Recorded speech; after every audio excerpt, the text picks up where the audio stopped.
The school hidden above the clouds. Long ago, in the peaceful village of Ajat, there lived a kind and curious boy named Divine. More than anything else, Divine loved to learn. He dreamed of becoming a wise man who would help his village.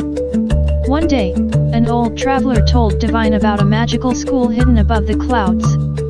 It was said that only children who loved learning and never gave up could find it. Determined, Divine climbed the tallest mountain.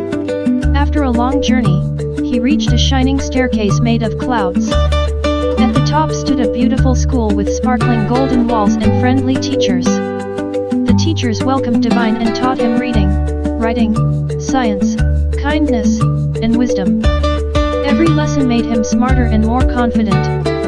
When Divine completed his studies, the head teacher gave him a glowing book and said, "The greatest treasure is not gold or jewels, it is the knowledge you carry in your mind."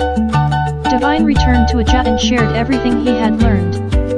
He taught children to read, helped farmers grow better crops, and solved problems in the village with wisdom.